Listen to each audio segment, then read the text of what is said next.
자, 이거 합시다. 한 사람씩 내 집을 안위오는 없고, 이렇게 폐기 없어 이래가지고 마귀가 놀고 있네 이렇게 했어요. 다시 한번 한 사람씩 내 집을 안위오는 없고. 오늘도 주님의 은혜가 여러분과 함께하기를 축원합니다. 오늘 이 자리가 복 있는 자리가 되시기를 축원합니다. 그리고 백신 맞은 분들은 들어올 때 이름 적을 거 없어요. 그냥 들어와 버려요. 어차피 정부에서 백신 맞은 사람은 예배 인원도 가외를 쳐준다고 그랬어요. 그냥 오시면 돼요. 앉는 것도 아무 데나 앉으면 돼요. 옆에 붙어 앉지만 말고. 그리고 입만 가리고, 여기 입 가린 거 이것만 좀 벗지 말고 잘 쓰고서 그냥 아무 데나 편하면 앉으면 돼요. 안내원이 저기 들어, 나 백신 맞았어. 이거 싫은 사람들은, 젊은 사람들은 다음 주에 올 때 하얀 고무신 있잖아요. 백신 그거 하나 실 거예요. 그래서 우리 백신 맞으신 분들은, 이분들은 그냥 저기다 명단 안 적어도 됩니다. 앞으로 이제 백신 맞은 성도들 별도로 파악을 해놓을 거예요. 뭐 홍길동, 김갑순 누구 맞았는지 그냥 아주 재미있게 한번 파악해봐요. 백신 맞은 분 손 들어보세요. 백신. 와, 아유 끄떡없네. 이렇게 많은데 뭐 그냥 막 다녀. 마스크만 쓰고 로댕 가서 커피도 마시고 그냥 막 다녀.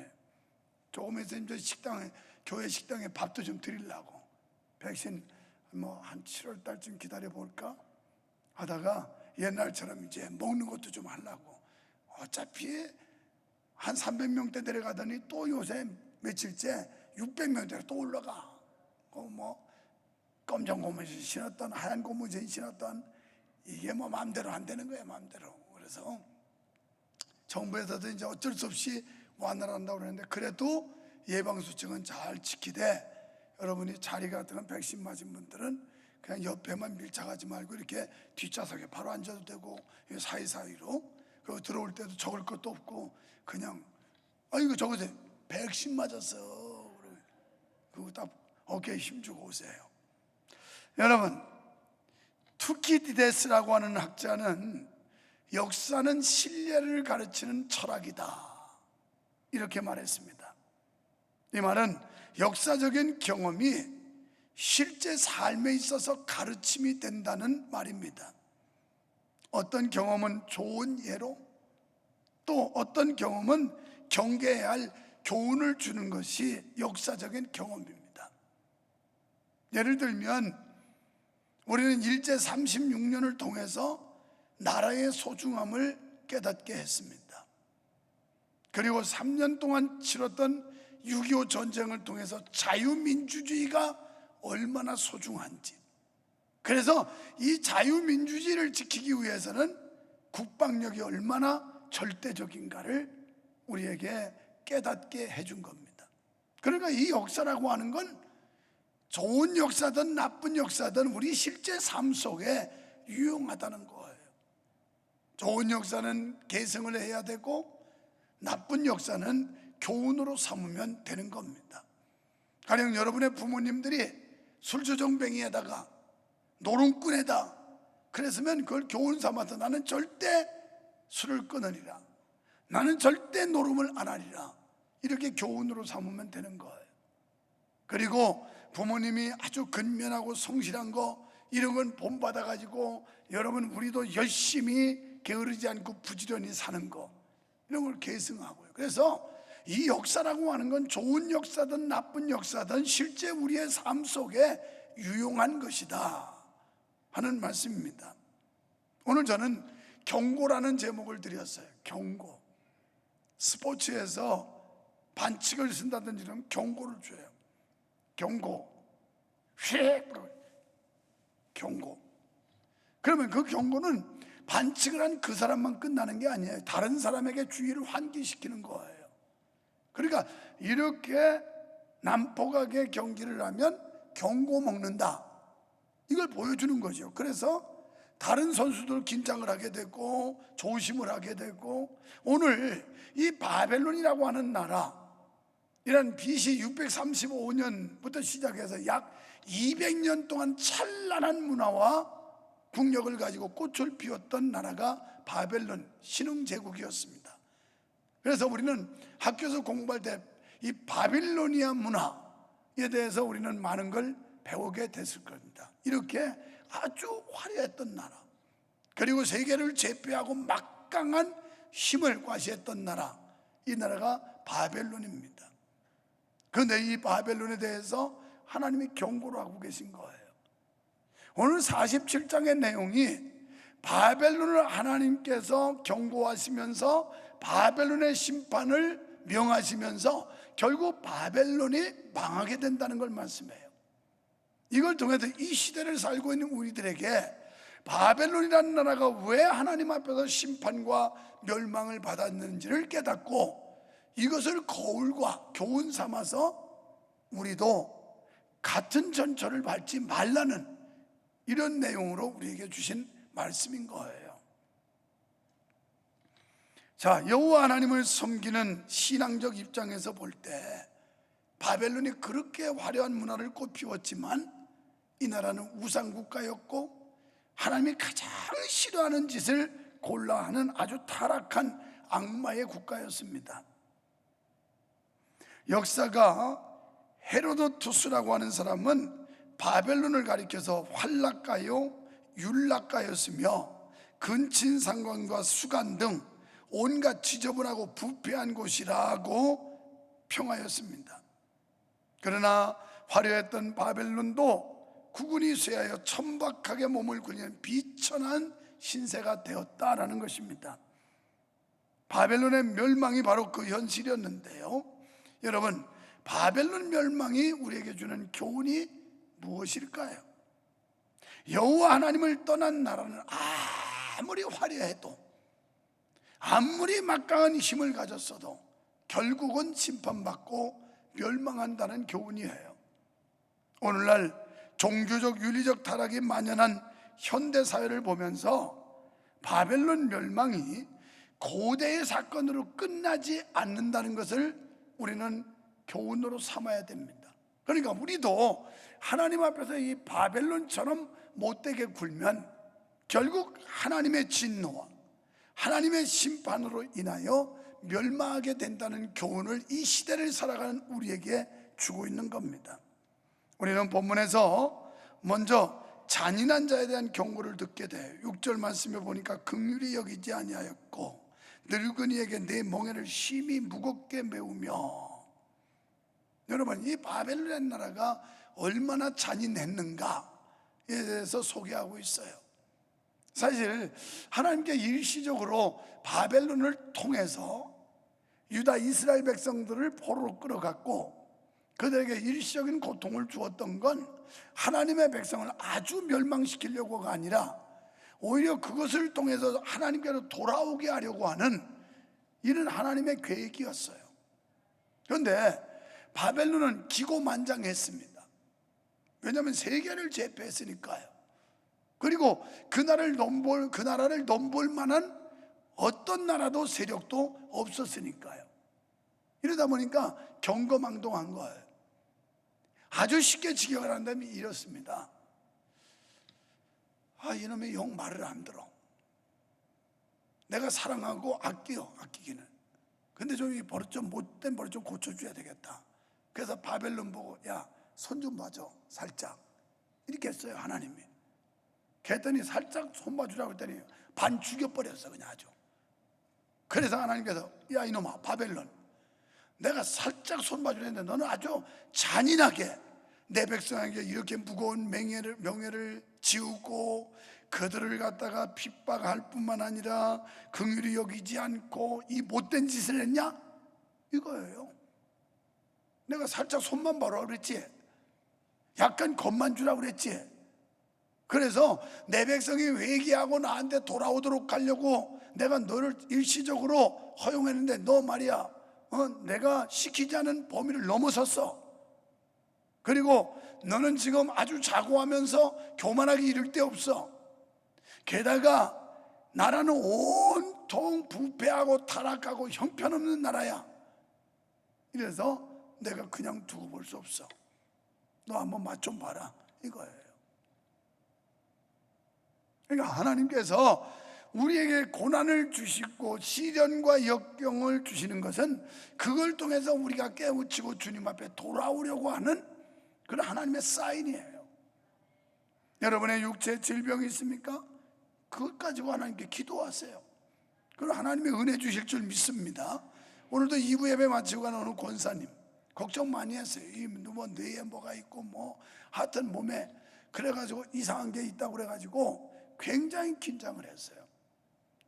그런데 기도했고 그러고 와서 수술을 했는데 의외로 너무 간단했고 항암을 안 해도 됐고 이제는 아주 완전하게 깨끗하게 수술이 잘 끝났다고 의사가 그렇게 소견을 말했다는 거예요. 그래서 오늘 2부 때 와서 너무 감사하다고. 얼마나 긴장되겠어요. 여러분, 암병은 조그맣든 크든 하여튼 다 긴장돼요. 우리 몸에서 수술한다는 건 누구나 다 두려워요. 내가 막 배가 뒤틀려 가지고 맹장 수술을 하는데 그것도 약간 좀 긴장되더라고. 그렇잖아요. 마취하는데 못 깨나면 죽은 거지 뭐. 죽은 게 별거예요? 말 안 하고 눈 감고 숨 안 쉬면 죽은 거지. 누구든지 수술 때 가면 긴장하는 거예요. 그래서 나와가지고 오늘 너무 감사하다고. 하나님, 이런 걸 통해서 우리 하나님께서는 우리를 고치려고, 더 사랑하기 때문에 가까이 좀 오라고 사인 보내는 거예요. 사인. 그런데 이스라엘을 버리장머리 고치는 건 이스라엘이 이게 아주 반복적인 죄를 짓거든요. 그러니까 좀 혼내야 되겠다. 단단히 좀 혼 좀 내야 되겠다. 그래가지고 바벨론의 포로 잡혀가게 만든 거예요. 70년. 그렇다고 영원히 버린 게 아니라 70년이 끝나면 다시 본국으로 돌아온다는 약속을 주어서 끌려가게 만들었어요. 그런데 이 바벨론이 그저 하나님이 일시적으로 허용한 걸 마치 제사장이나 만난 것처럼 모질게 구른 거예요. 모질게. 그래서 하나님, 내가 너한테 그렇게 하라고 그랬어? 너 아주 못됐구나 이놈들. 너 맛 좀 봐라. 이래가지고 지금 바벨론을 심판하는 겁니다. 자, 이들이 얼마나 잔인했는지 몰라요. 이 잔인함은 국내뿐 아니라 국제적으로도 문제를 일으켜요. 무엇보다 중요한 것은 하나님께서는 이 잔인함을 싫어하신다는 겁니다. 잔인성을 싫어하세요. 하나님은 자비로우신 분인 줄로 믿습니다. 하나님의 자비가 있기 때문에 오늘 우리가 이 자리에 앉을 수 있지, 하나님의 자비가 없으면 우리는 벌써 죽었어요. 벌써 경고도 2번 받고 안 되면 퇴장이라고요. 지금 경고를 수없이 경고 줬는데도 말 안 들은 우리들, 스포츠로 말하면 벌써 퇴장이야. 벌써. 그런데 하나님은 자비하신 분이세요. 그래서 인간에게서 자비와 동정을 찾으시는 분이십니다. 예레미야 51장 25절에 바벨론 심판에 관한 말씀이 나오는데요, 여기 보면 여호와께서 이 바벨론의 이 못된 짓, 바벨론의 그 교만, 하늘을 찌르는 듯한 이 교만, 이걸 더 이상 두고 볼 수가 없었던 거예요. 그래서 하나님이 뭐라고 선포하시냐면, 이제는 내가 너의 대적이 되리라. 이 말은 뭐냐면 능하신 하나님께서 바벨론을 상대하겠다는 거예요. 내가 너의 대적이 되리라. 그래서 너를 심판할 건데 너를 바위 위에서 굴려버리겠다. 아니, 바위 위에서 굴리면 어떻게 되겠어요? 떨어지면 뭐 다 깨지고 부러지고 난리 나잖아요. 그러면서 너희가 숭배하는 그 우상들은 불탄신이 될 것이다. 그러니까 무서운 말씀이죠. 처참한 말씀이죠. 사실 하나님께서 이스라엘을 바벨론에 포로 잡혀가게 하신 것은 죄를 깨닫고 하나님께로 돌아오게 하시기 위한 목적이셨거든요. 그러나 바벨론은 이런 하나님의 뜻을 깨닫지 못하고 하나님의 백성에 대해서 잔혹하게 다루었던 겁니다. 이스라엘 백성이 얼마나 잔혹을 당했으면 예레미야 51장 35절에서 이렇게 고백하고 있어요. 나와 내 육체에 대한 잔악이 바벨론에 돌아가기를 원한다. 우리가 당한 것 이상으로 바벨론이 당했으면 좋겠다. 바벨론으로 돌아가기를 원한다. 이렇게 한 맺힌 고백을 하고 있어요. 너무너무 고통을 받았기 때문에. 바벨론은 하나님의 백성을 자비와 긍휼로 대하지 않고 잔혹하게 대했습니다. 바벨론이 바사 제국에 멸망하게 된 원인이 여기에 있었던 거예요. 이처럼 야고보서 2장 13절에 보면 긍휼을 베풀지 않는 자는 결국 하나님의 진노의 날에 긍휼 없는 심판을 받게 된다, 이렇게 경고했어요. 마태복음 5장 7절에 보면 긍휼히 여기는 자가 하나님께로부터 긍휼히 여김을 받을 것이며, 팔복을 말씀하면서 긍휼히 여기는 자, 우리는 긍휼히, 다시 말해 불쌍히 여겨, 안 된 사람들을 보면 아무렇지도 않은 게 아니라 딱하게 생각하고 불쌍히 여기고 이런 마음이 있어야 돼요.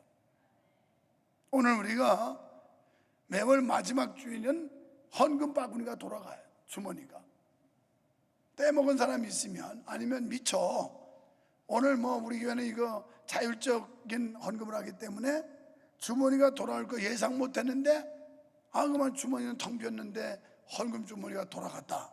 그러면 그냥 돌려봤잖아요. 얼굴 뜨겁지만. 그러면 이따가 저기 가면 저 은행이 있어요. 은행.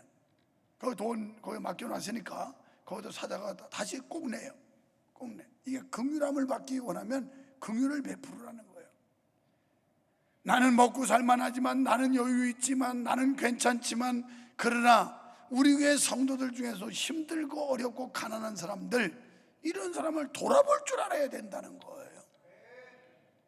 그래야 주님 앞에 설 때 주님이 우리를 긍휼히 여겨주신대요.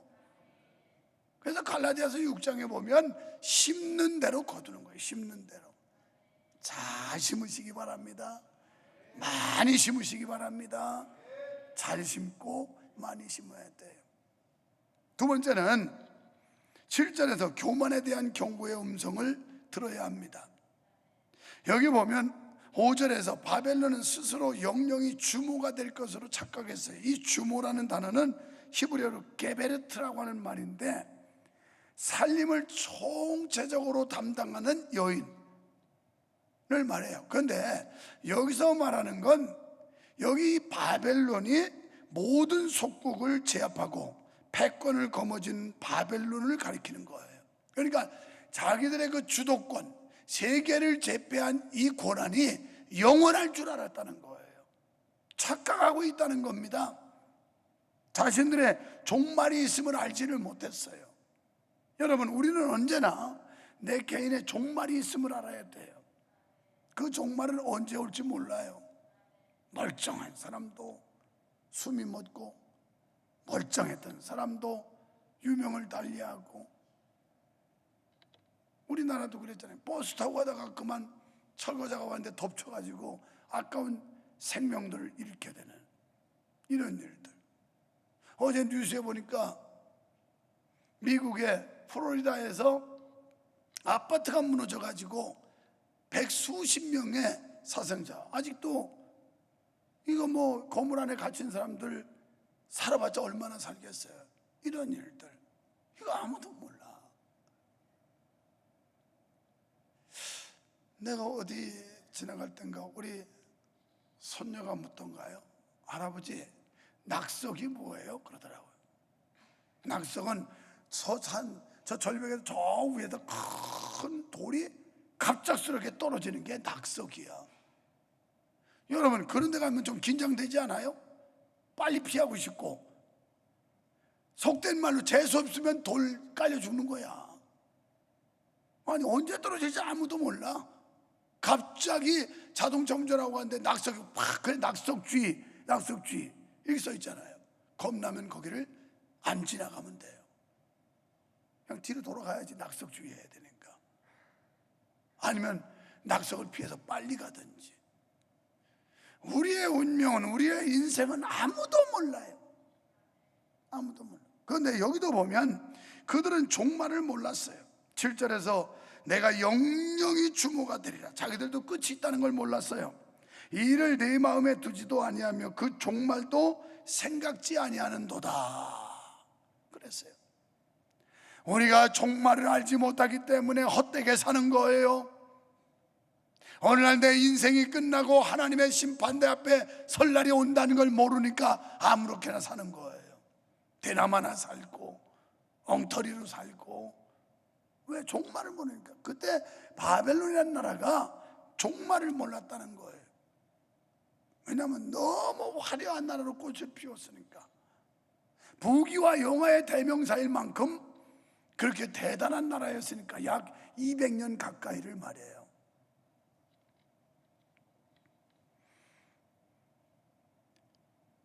바벨론 사람들은 바벨론 조국이 언제까지나 계속될 것이라고 자만했습니다. 여러분, 오늘날 우리가 내 건강이 언제까지라도 계속돼, 영원히 갈 것이다 착각하는 거나 똑같은 거예요. 바벨론은 나라의 미래에 대해서 걱정하지 않았습니다. 왜냐하면 당시 상황을 보면 충분히 그럴 가능성이 있었어요. 이렇게 풍성한 나라, 이렇게 화려한 나라, 이 나라가 망한다는 건 상상할 수도 없었던 거예요. 그러니까 미래에 대한, 그 국가의 미래에 대한 염려를 전혀 할 필요가 없는 그런 상황이었어요. 어쩌면 지금 우리 국민들이 생각하는 거 그런 생각이 아닌지 모르겠어요. 나라 걱정 안 하고 미래 다음 세대에 대해서 걱정도 안 하고 그냥 국고 털어가지고 돈 주면 얼씨구나 좋다고 받아먹고 그냥 먹고 보자까지 거.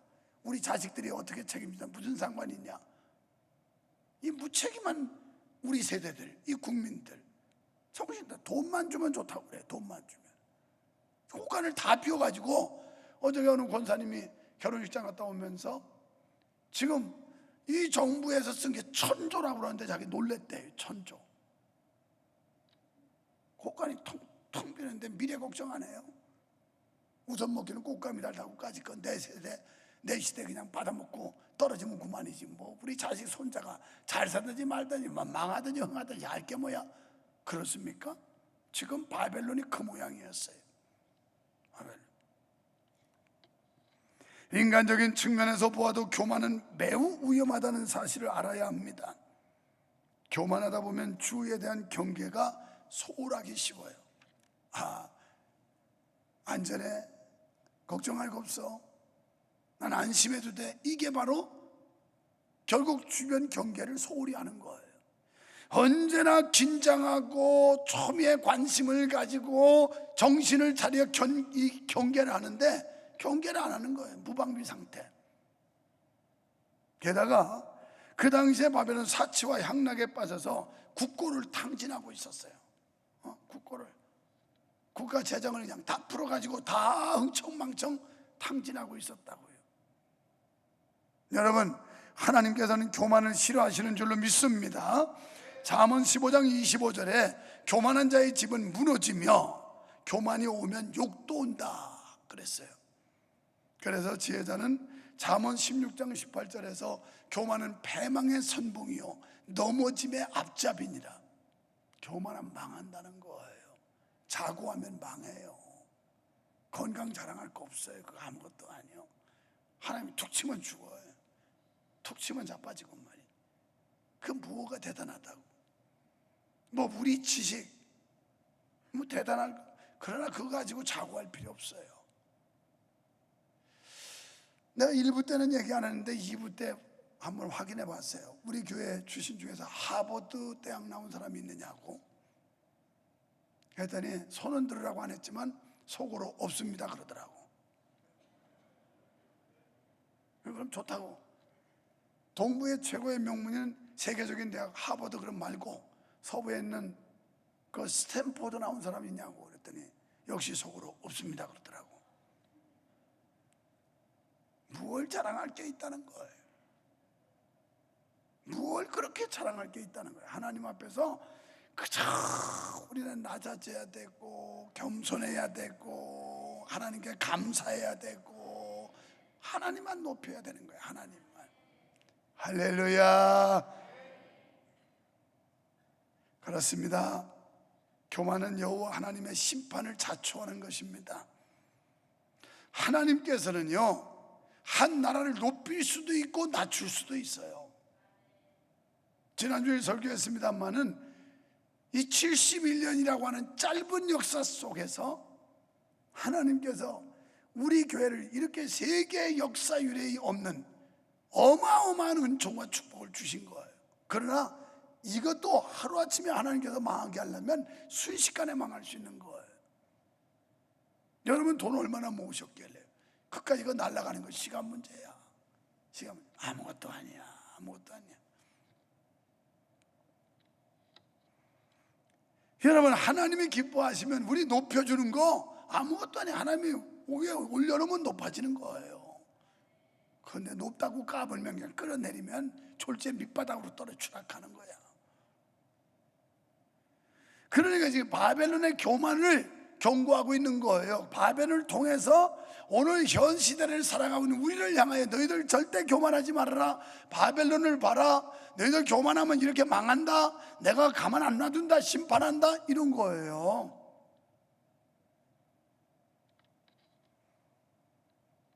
바벨론은 이와 같은 하나님의 섭리를 알았어야 했습니다. 그럼에도 불구하고 그들은 영원한 주모가 되고자 했던 바벨론은 그 교만으로 인해서 하나님의 심판을 받게 된 거예요.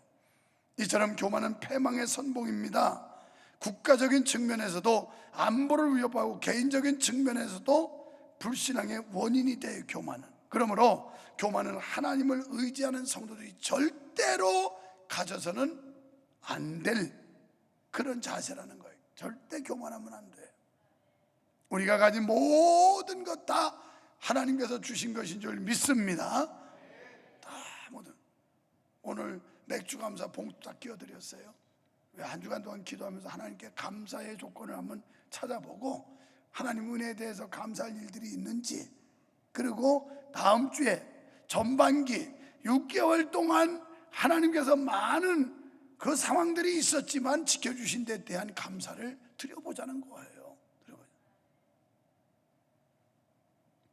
우리는 교만을 버리고 겸손하기를 배웁시다. 주님처럼 낮추면 우리도 높아질 수 있어요. 주님의 가르침은 너희가 높아지기를 원하느냐 낮아져라, 섬김 갖기 원하느냐 섬겨라, 이거예요. 그게 주님 가르침이에요. 그래서 우리 교회 안에 모든 성도들이 낮아져야. 할렐루야. 그래야 교회가 교회 천국이 되는 거예요. 세 번째는 향락에 대한 경고의 음성을 들어야 됩니다. 8절에 사치와 안일, 향락과 부패는 바벨론을 나타내는 수식어들이었어요. 그러니까 바벨론이 부강했고, 그리고 국력이 막강했고, 그리고 문화가 꽃을 피우고, 그러니까 이 사치와 향락에 빠진 거예요. 지금 우리 한국교회가, 여러분과 제가 지금 하나님의 주신 부요와 이 축복을 누리면서 사치와 향락에 빠져 있지 않는가 하는 것도 한번 반성해 볼 필요가 있어요.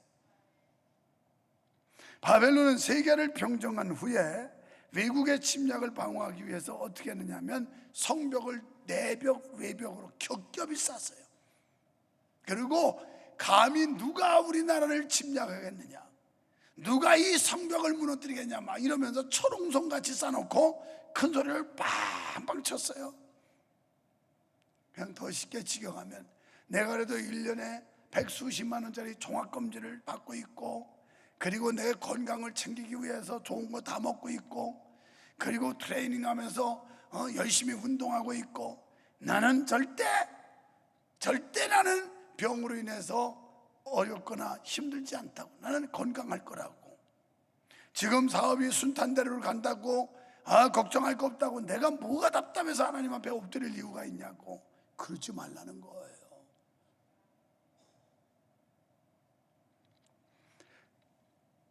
이제 더 이상 바벨론에 도전할 세력이 없을 거라고 생각했어요.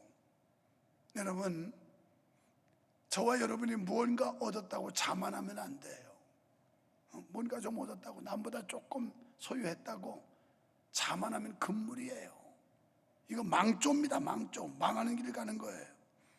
바벨론이 그러는데, 그러다 보니까 이들은 안일무사에 빠지게 되었고 쾌락주의에 빠지게 되었어요.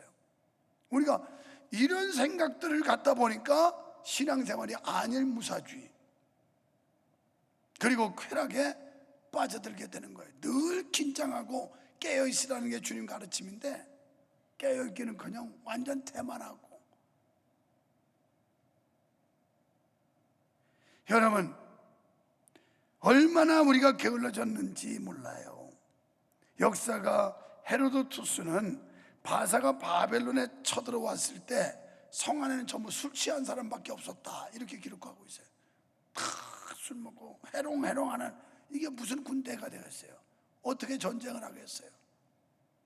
여러분, 영적으로 마귀가 호시탐탐 누리고 있는데 우리가 영적으로 타락해가지고 향락에 빠져서 해롱해롱하고 있으면 우리는 마귀에게 침략당하고 정복당하고 먹힘당하고 이렇게 된다는 거예요.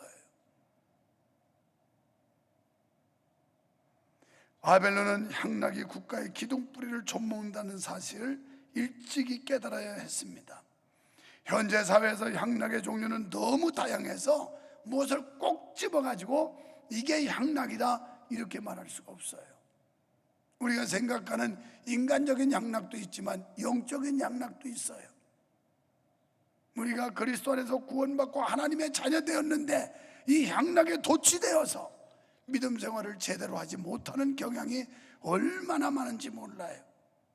때문에 우리는 이 엄나는 전염병을 퇴치하듯이 퇴치해야 됩니다.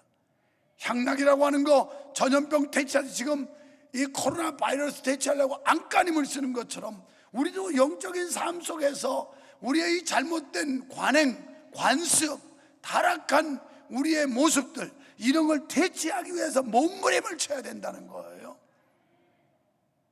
네 번째, 우상 숭배에 대한 경고의 음성을 들어야 됩니다. 9절 말씀에서 한날에 호련히 자녀를 잃으며 과부가 되는 이 두 일이 내게 임할 것이라. 내가 무수한 사술과 많은 진언을 베풀지라도 이 일이 온전히 내게 임하리라. 내가 내 악을 의지하고 스스로 이르기를 나를 보는 자가 없다 하나니 내 지혜와 내 지식이 너를 유혹하였음이니라. 여러분, 우리가 많이 배운 거, 많이 아는 거, 뭐 좀 가진 거, 이런 것들이 지금 유혹하고 있어요. 내 마음에 이르기를 나뿐이라 나 외에 다른 이가 없다 하였으므로. 얼마나 기고만장한 거예요. 나밖에 없다, 나를 누가 상대하겠느냐 막 이러면서 자고하는 거예요. 아주 교만이 그냥 하늘 끝까지 올라가는 거예요. 바벨탑 쌓듯이. 바벨론은 우상국가라 할 만큼 우상 숭배가 심각했어요.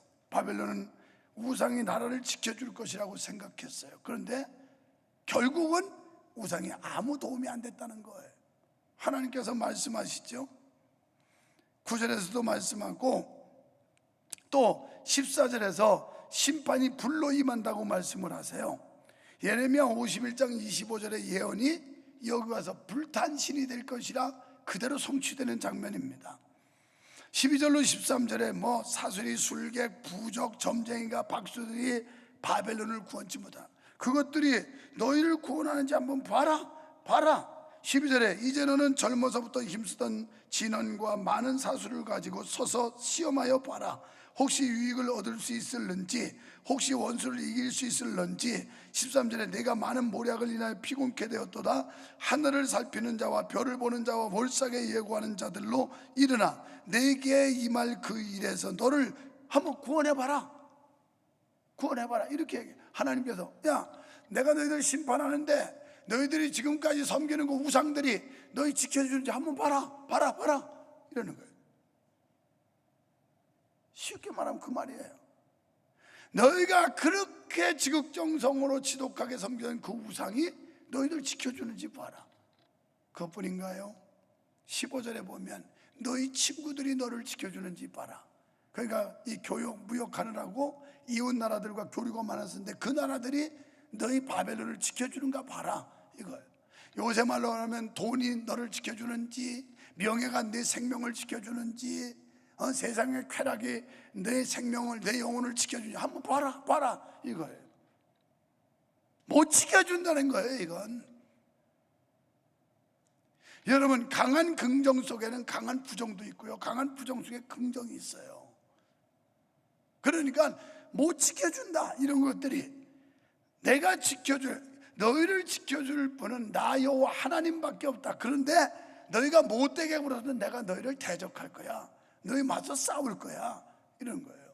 내가 너희를 물리칠 거야. 하나님이 우리를 대적하고 물리치면 우리는 그냥 폭삭망하는 거예요. 그렇게 화려했던 바벨론 여러 날 거칠 것도 없어요. 그냥 메데 바사라고 하는 나라가 등장을 하면서 하루 만에 그냥 쫄딱 망해요. 하루만. 얼마나 허망합니까? 얼마나 무기력합니까? 오늘 하나님께서 우리를 지켜줘야지. 하나님께서 우리를 포기하시고 버리시면 그 화려했던 것들 하루아침에 쫄딱 망하고 사라질 수 있다는 경고를 우리가 들어야 되는 거예요. 그러니까 바벨론을 교훈으로 삼아서 우리들에게 정신 차리라고 여호와 하나님을 어떻게 섬겨야 되는지에 대해서 교훈하고 있는 말씀이 이사야 47장의 내용이라고 보시면 돼요. 결국 바벨론 메데바사에 의해 하루 만에 멸망하고 맙니다. 사랑하는 성도 여러분, 모든 죄는 쇠사슬에 연결되듯 서로 연결돼 가지고 서로 잡아당기고 부추기는 성질이 있어요. 이 죄라는 걸 완전히 우리가 직면하자면 이것들이 서로 부추겨요. 자꾸 잡아당겨요. 그래서 죄가 죄를 지키게 하고 죄를 잉태한 즉 사망을 낳는다는 말씀처럼 이 죄라고 하는 건 아예 초반에 버려야지. 그렇지 않으면 이게 자꾸 죄를 더 키워요. 또 부추깁니다. 부추겨요.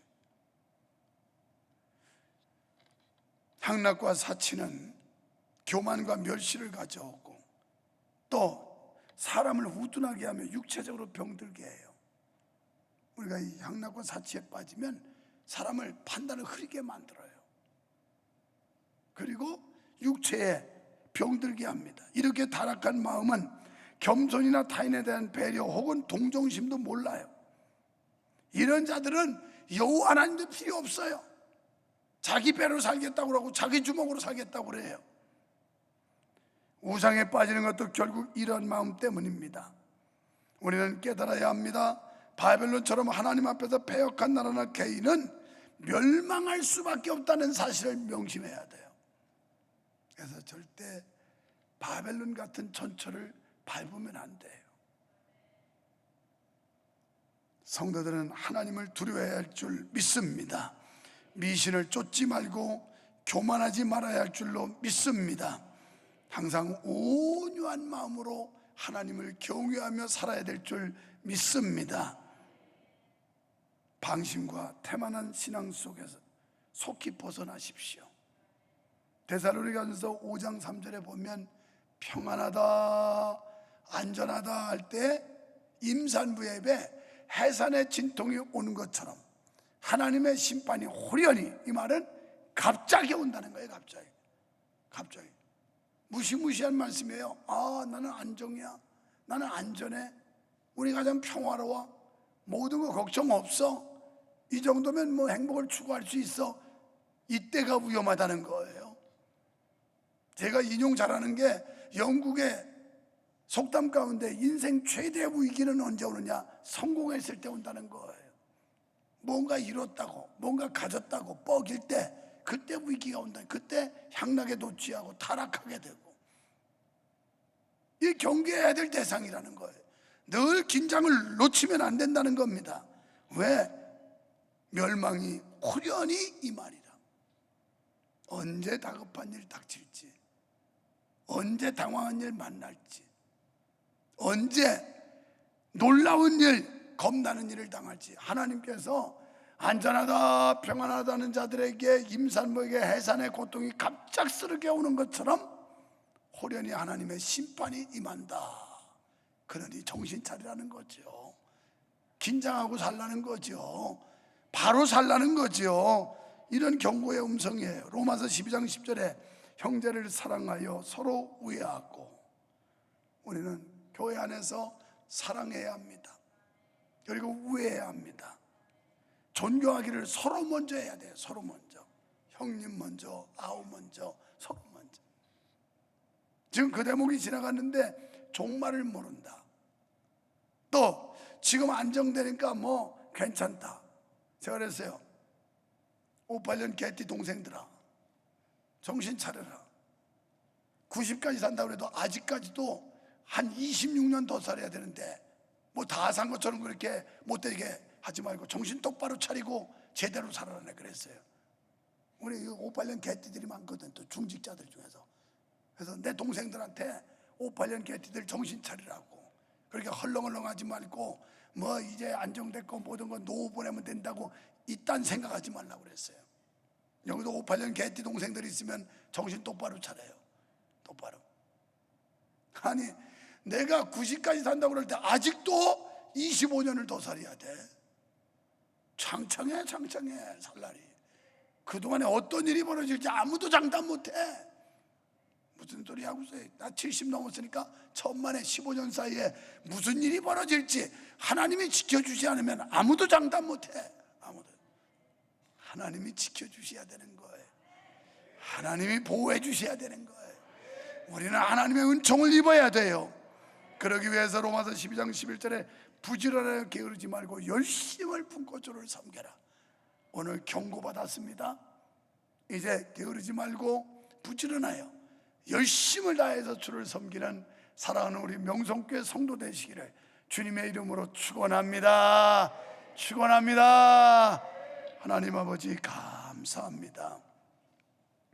바벨론에 주신 경고를 통하여 태만하고 무방비 상태에 있고 교만에 빠져 있고 그리고 향락에 도취되어 있고 불신앙과 타협하고 영적 간음을 하는 우리를 향하여 너희도 정신 못 차리면 내가 대적한다, 내가 심판한다, 갑작스럽게 생각지 않은데 하나님의 심판을 받게 될 것이다, 경고의 음성을 듣게 하시고 바벨론에 주신 경고가 함께 게임하는 모든 그 동료 선수들에게 주의를 환기시키는 것처럼 바벨론에 주신 이 영적 경고가 이 시대를 살아가는 우리들에게 주시는 하나님의 음성으로 듣게 하여 주시옵소서. 그래서 정신을 차리고 믿음 생활 잘하게 하시고 언제나 하나님의 은총과 보호 속에 살아갈 수 있도록 주여 분발하게 하여 주시옵소서. 예수님 이름으로 기도하옵나이다. 아멘.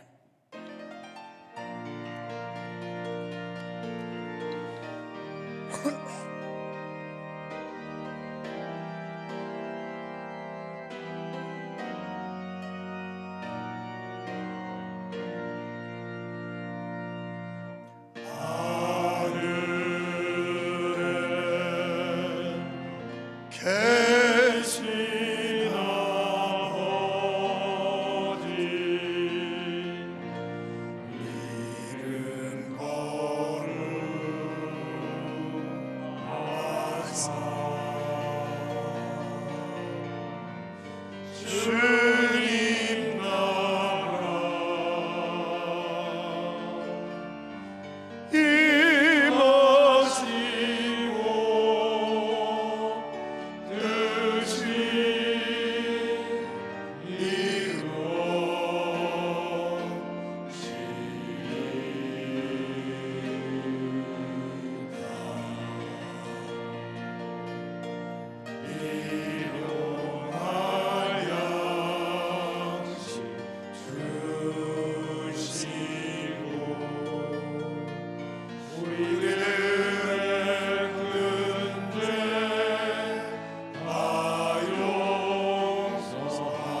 구속하기 위해 십자가에서 물과 피를 아낌없이 흘려주신 우리 구주 예수 그리스도의 은혜와 우리에게 자비를 베푸시고 긍휼을 베푸사 수없는 실수 속에서도 용납하시고 오늘 끝까지 우리를 지켜주실 하나님 아버지의 놀라운 사랑과 우리를 깨닫게 하시고 감동하시는 성령님의 역사가 오늘 예배자들 머리 위에, 이들의 가정과 생업 위에, 이 지역, 이 나라, 우리 한국교회와 세계 모든 민족 위에 영원토록 함께 있을지어다.